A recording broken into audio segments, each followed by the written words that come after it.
right, and we are live. Welcome, one, and welcome all to episode 92 of the Friday Podcast. And I just want to shout out a lot of love to the new subscribers. We made it to 75. Come on, let's get to 100. And from then on, let's just keep going up, man. Let's spread the word, the positivity, the spirit animals, the angel numbers, the badass women, the Hearst. You know what I'm talking about? And of course, the other chaos. Shout out to the new subscribers to the Odd Pod channel. You know what I'm saying? Yeah, for Sheezy. So, little update on me. I am feeling a lot of, well, not a lot, but I'm feeling some pain right here. Now, my advice is to never, ever, ever, ever help somebody move a full fridge.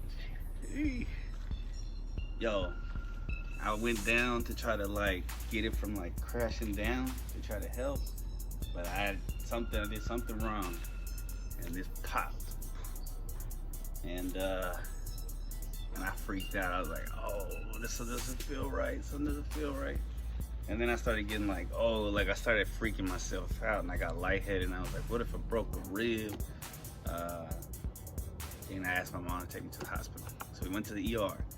Now, this is where I understand when people who criticize our medical system, healthcare system, because we went to the ER and they're like, yo, it could be up to 4 hours. Nobody will give you an amount of time. So I was like, fuck that. Well, actually, okay, so when we were driving to the ER, I started praying to the Creator God, to His Son, Jesus Christ, as well as all the angels and midwayers. The midwayers are from the Urantia. They're the people who can kind of interact with us, and they're kind of in the middle between up there and here. That's why they call them the midwayers. And I prayed, and as soon as I finished praying, I threw up. Just everything. And I did it again. Ooh. Now, I've thrown up a few times in my life. Usually when you throw up, it means you're gonna feel better, because you're empty. Now, this wasn't a stomach issue. This was like a nerve or a bone or something. And once I threw up, I felt, calm and better. And I was still in pain, of course. And yesterday was the first time I went to sleep laying straight back. I've had to sleep sitting up and shit. But yeah, it's been quite interesting, if I can say so myself.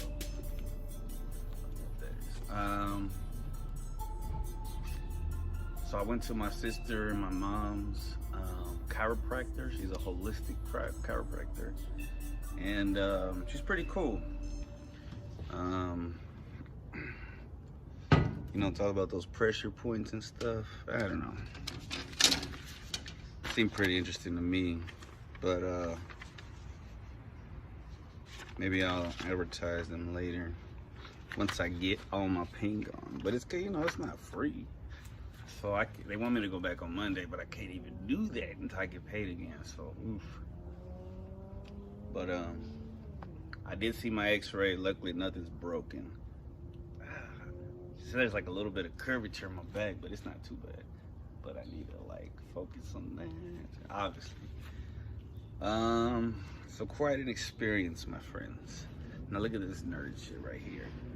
I have a koozie for my clean cause, so that it doesn't go, because since I quit for a while, I don't need to drink them as much, so sometimes I'll just sip a little, put it back. But I also want it to last. Now, I got these on Amazon, and they're pretty dope. They don't always work, but for now, it's working. It's like I got a silencer on my pistol. So yeah, that's about it on the update. Heading back to work in a couple days. I got anxiety from that. I got anxiety because I'm still hurt, but I'm gonna be, what you say is what you are, and what you say is what you're doing. So I am healing. All right, now I didn't bring a pen, so I'm gonna have to go get a pencil, and I'll be right back after this quick break. All right, I apologize for the extra sound. AC just cut on, and I'm out here in the heat, but I can still hear it because it's outside. Anyway, random question time. What's the grossest thing you've ever seen somebody do in public? Now, excuse me. I apologize if that's gross to you. So this is in New York that I live in. So, you know, in New York, you know, they see a lot of weird shit in the streets. But the first thing that comes to my mind is I work with, I'm a teacher assistant. Now, one of the pre-K kids I was working with, I saw him dig in and get some gold and eat it. And I asked him, because it's not the first time I've seen him do it. I'm like, you know, I've told him before, hey, don't do that. You know, it's pretty gross. But this time I asked him, what's it taste like? And he laughed and said, lemon, like lemonade. I know that was a lie, but it might be true. I don't want to find out for myself. What's the first thing people usually notice about you? Well, I'm not other people, so I don't know. I'm assuming, let's look at my extremities. My ears, probably. The nose. Ears and nose, I'm assuming. Do you believe in miracles? Yes. Yes, I do. Have you had one? Yes. The birth of my son. The fact that his mom was okay after, because, you know, I was worried about them both during the birthing process. What else? Not dying. We're gonna have an episode coming up soon on the Odd Pod about near-death experiences, but those I've had are miracles that I have not died or accidentally killed somebody or went to jail or some crazy shit. So yes, I definitely believe in miracles. The oddest job you ever took to earn a buck. I was a pizza delivery boy back in the day before there was GPS. Now that was not fun. That was very stressful. And then I was working at the Dollar Movies, which is now, they shut it down. Which that was a crazy job because I walked in on two gross people doing it. Why are they gross? That's fucked up. They're not gross. They were just older, fatter. It was cool, but I was just like, oh shit, and I just walked back. So they saw me, and I was like, oh, and I told my manager. She's like, what? Because, you know, my manager was, at the time, she was like not that much older than me. She was pretty cool. She was like an assistant manager, and she like went in there and she said they took off, and they're like parked behind the theater, like they were ready. They were parked by the exit, like they didn't have to go inside to go to there, because they just went boop, and then we looked outside and they were crazy. And one of those fucking floors was it's good that they knocked it down, probably. In past publicized criminal cases, who was not guilty that you would have convicted? Ooh, depends on who you ask. I'm not a lawyer, so I don't know. If you ask the late great Norm Macdonald, you'd probably say OJ. If you asked also the late great Norm Macdonald, Bill Clinton. But I don't think they ever tried him. I'm not sure. Oof, I don't want to get canceled, but former Bruce Jenner once killed somebody, but I think they let it go. What do you love on your burger or veggie burger? Love, man, I'll take some mushrooms, mustard, you know, anything with M, but not mayonnaise.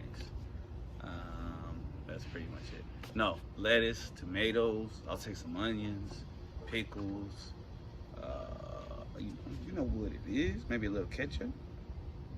Did you ever fail a subject in school? If so, what class? Yes, I failed college algebra several times.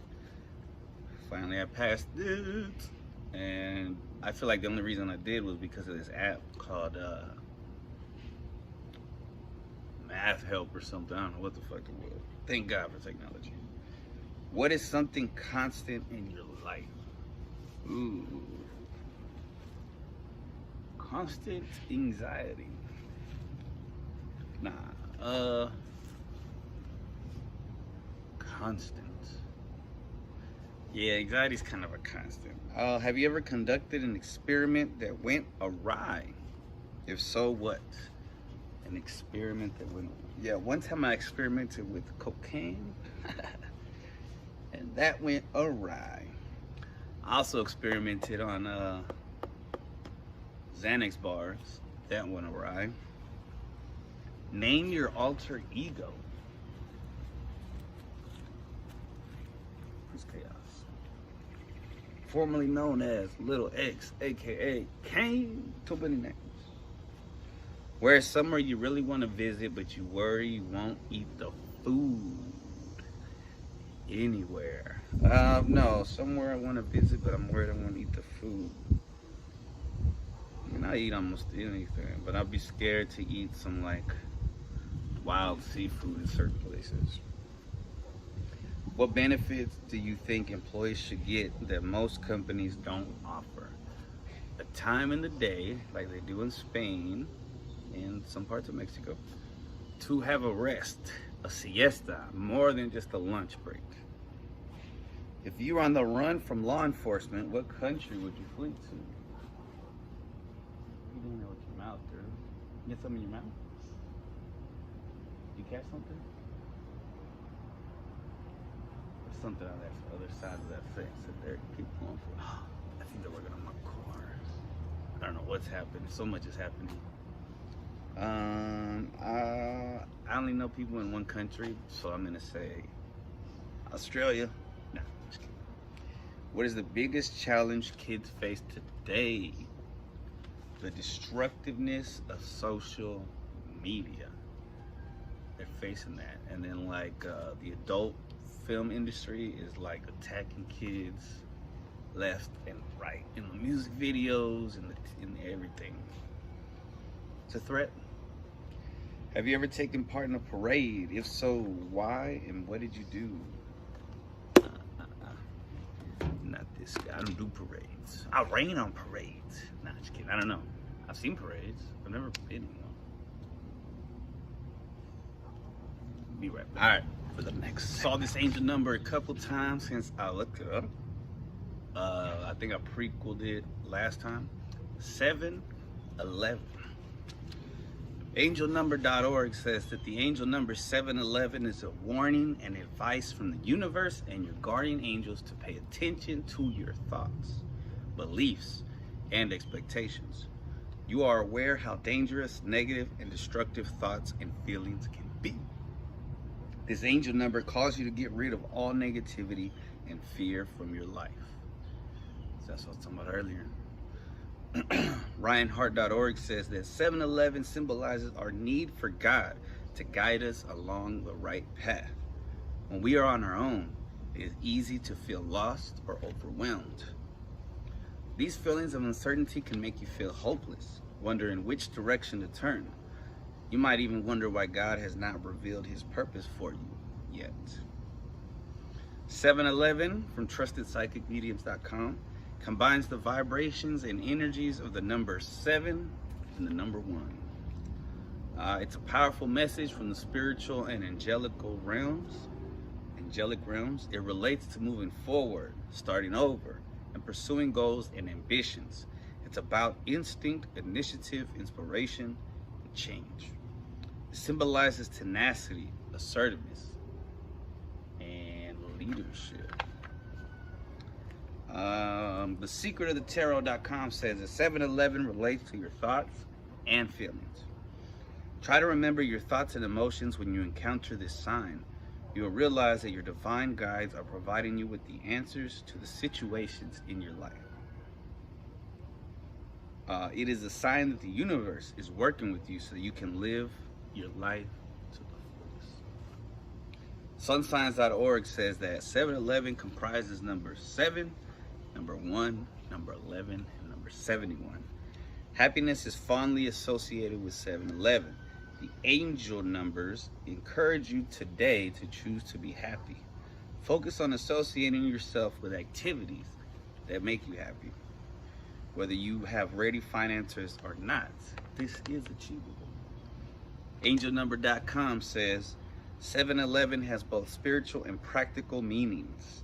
When you see the sequence of numbers, it means that you can manifest your thoughts similar to 1111. You just need help making decisions. That's why your angel is sending this number to you. They also think you have special abilities that you can use for the benefit of others. Mindfulnessandjustice.org. One of the most important meanings of angel number 711 is to release all your fears and destructive thoughts.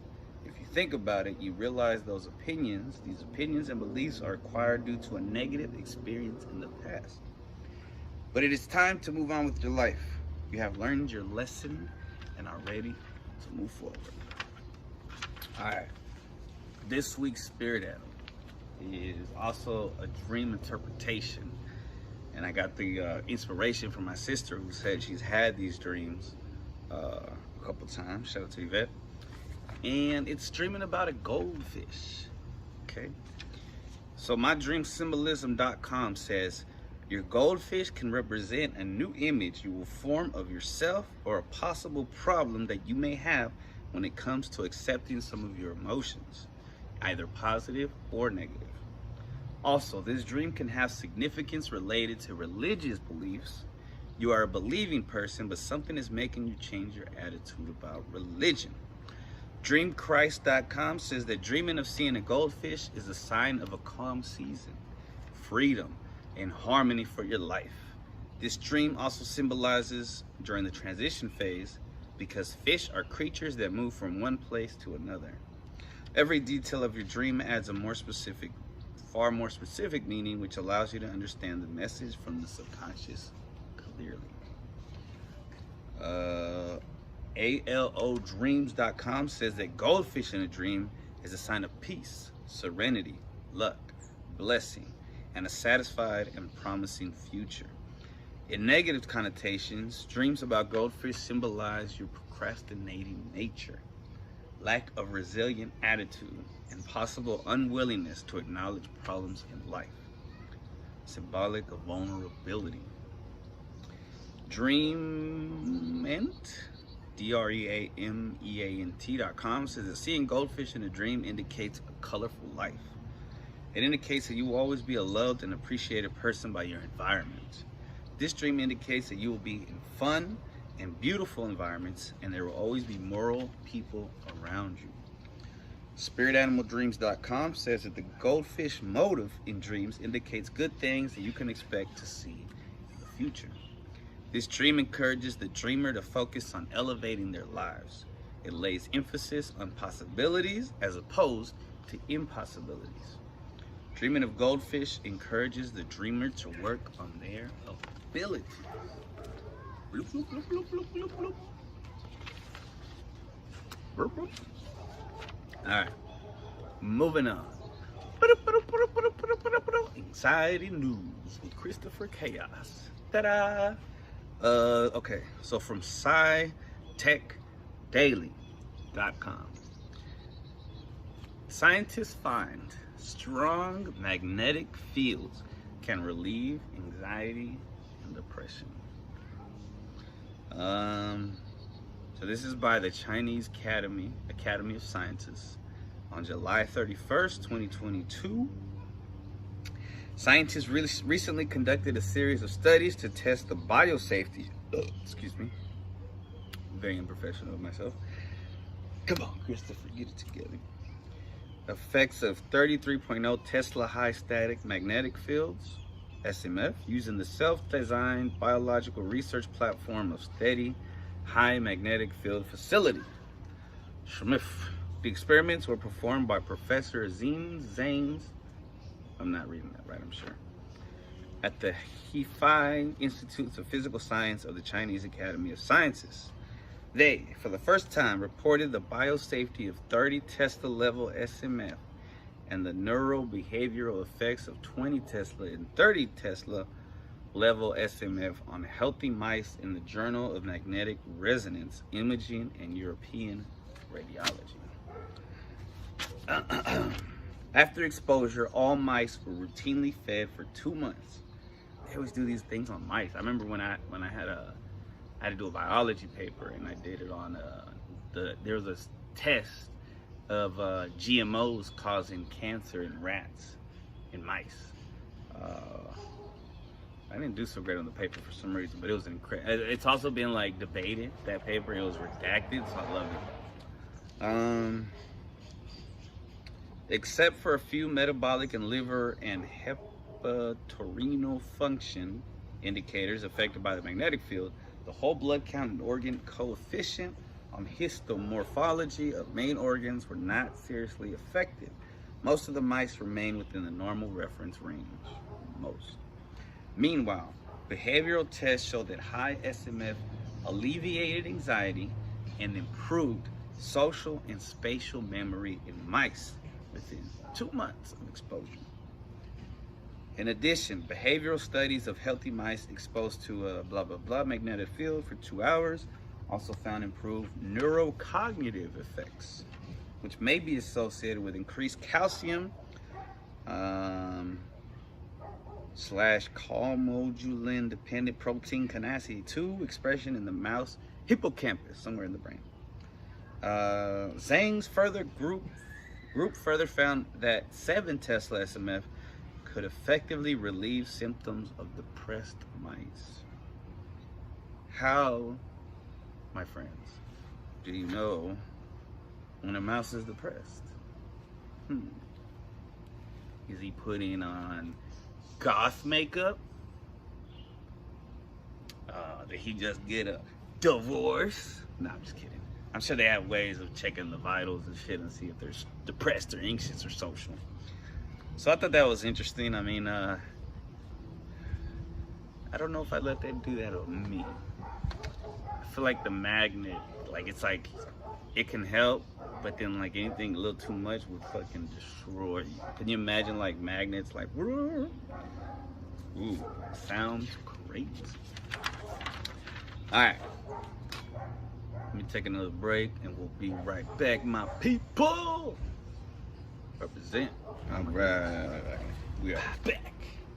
Now, going back in time to the night when I was hurt, and I was sitting up in bed, sleeping uncomfortably.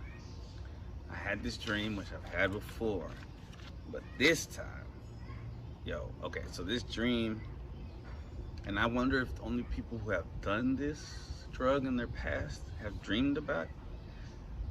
I assume it's rare for a person who's never done coke in their life to dream about coke, but who knows? But I had a dream, as I've had before, on having yayo and doing yayo. Usually I don't get to do it, but in this dream, I was geeking. Okay. Antiflow.com says, if you are using cocaine in your dream, your subconscious is warning you, man. As soon as I say that, I can smell it from 10, 15, 20 years ago. However long it's been. Your subconscious is warning you out of the consequences of your actions. You might be one of those people who acts before fully thinking something through. Yeah, that's me. Or you might be starting something new that you have not truly thought about. You have to be able to accept that your actions have consequences. Checkmydream.com says, according to the Italian interpreter, cocaine in a dream is a sign of a change in the behavior or thinking of the dreamer. Perhaps impulsiveness and lack of restraint are the causes of conflicts and misunderstandings with others. True. To buy cocaine in a dream promises by a dream book danger from inaction. Danger from inaction if you to buy it. Take hold of yourself and make a divisive act. Decisive. WhatDreamMeans.com says, coke in the dream often means that your subconscious is telling you that something might go wrong or something went wrong. If you find yourself using coke in your dreams, it can mean that the consequences of what you are doing or thinking about have finally been realized and are becoming clearer to both mind and body. DreamsDirectory.com says that coke in a dream is an omen for purification in the healing process. Perhaps you prefer solitude. You are making progress into your spiritual, emotional, or material journey. The dream is a hint for stamina and agility. You need to draw on your inner strength. Dreams about cocaine indicates an outburst of creative energy, possibilities. Interesting, I like that one. DreamAboutMeaning.com says that dream about taking cocaine suggests the holiday season of fun, joy, togetherness, and giving. You need to be strong. You need to make a choice and take action. The dream represents intuition, loyalty, generosity, protection, and fidelity. Someone or some situation has a strong hold over you. Makes complete sense. Now let's drink some legal cocaine. Talking about that caffeine, boy. Not the same thing, of course. And I would not recommend anybody doing coke at all, especially now with fentanyl everywhere. All right, we're gonna do a series review and a badass woman in her turn.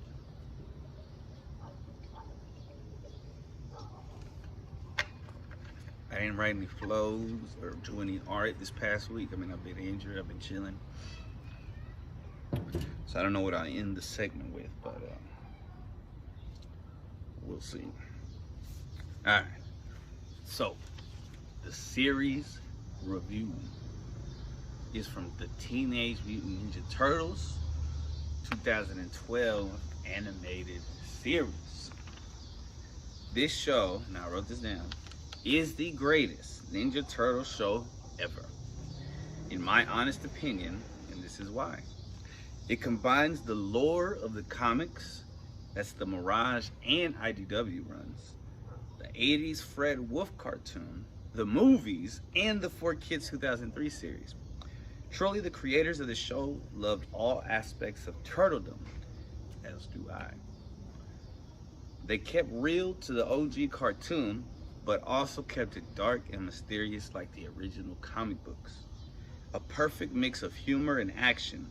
They were teenagers and ninjas, as opposed to the lack of ninja ability in the 80s and the grown-up sounding voice of the old three turtles. Adding more history and complexities to the life of Splinter before being mutated adds greatly to his lore. The fact they added him having a daughter. But Shredder is formidable, not foolish, and he's also a badass. The Krang are closer to the actual Ultron lore from the original Mirage series. The Foot is fine, but they're improved upon and made robotic like the 87 show. The weapon additions were dope. Donatello finally upgrading his bow staff, despite him having a metal one in the Image series. Leatherhead and Rat King are well served, as well as new villains and mutants. Bebop and Rocksteady are more grounded and cool. The Mafia gets involved. The Turtles go to space. They have a post-apocalyptic episode special. Usagi Yojimbo shows up, and it's amazing. Actually, the Turtles go to his world, which is even better. Splinter passes being killed by the Shredder later in the series, which is fucking wild.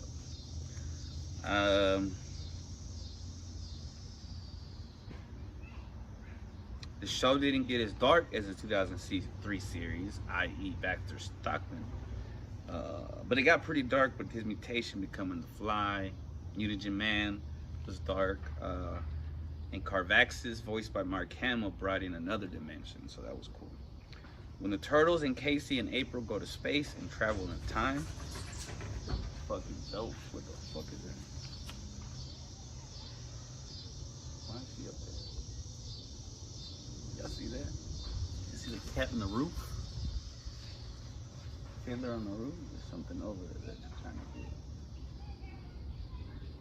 He must have got some chickens or something in the store. This girl. Y'all see her? Mm-hmm. Crazy. Alright.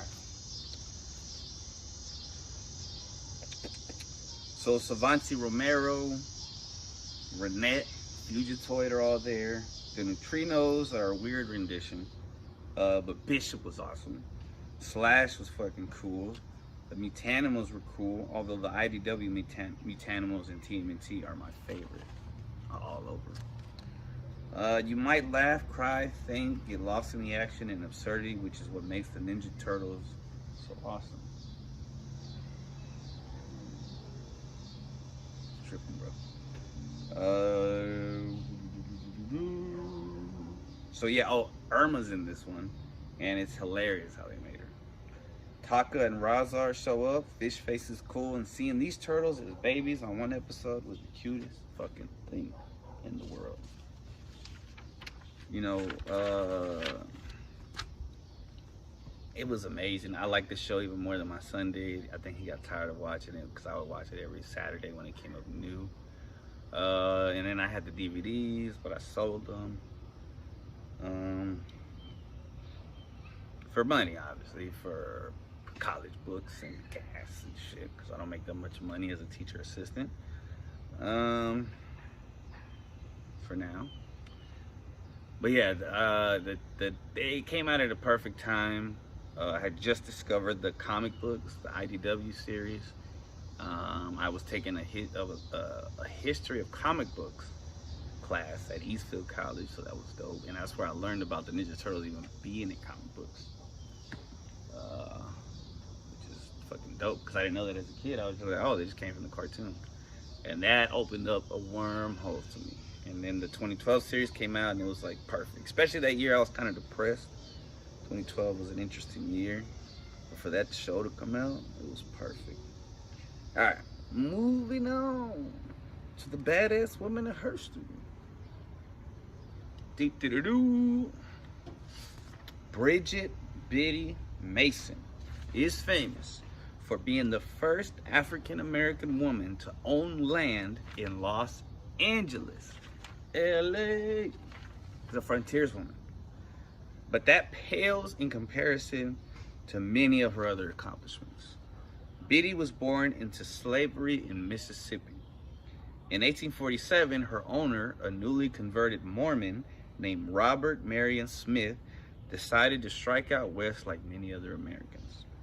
Biddy and her 3 daughters accompanied the Smith family, walking the entire way from Mississippi to Utah. Smith once again moved the family in 1851, this time to California. It was a move that forever changed Biddy's life. California was a free state. In 1856, Biddy was able to petition the courts to win freedom for herself and her 3 daughters. As a free woman, Biddy worked as a midwife and nurse, eventually saving enough money to buy a piece of property in 1866 for $250. She continued to conduct various businesses and make real estate deals that eventually netted her a fortune of $300,000. But Biddy was a big philanthropist as she was as big a philanthropist as she was an entrepreneur. She used her wealth to found the first African Methodist Episcopal Church, which was the first black church in Los Angeles. Biddy also gave freely to local charities and was so prominent within the community that a Biddy Mason Memorial was established in the birth of my year, 1989.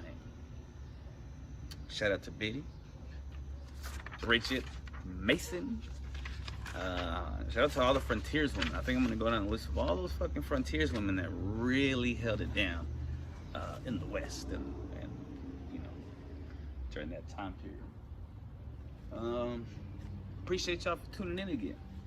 Much love. Let me try to bust a freestyle acapella. Yo, there was a cat on the roof. Every time I spat in the booth, haters get mad because I'm speaking the truth. They stop rhyming because they're like, what's the use? The king has come. The king is here. Everybody run and everybody fear. Chris Chaos bringing the chaos forth. And I bust rhymes killing haters for sport. MCs try to move the crowd. I'm trying to make my grandfather and grandmother proud. My head in the cloud, rib hurting.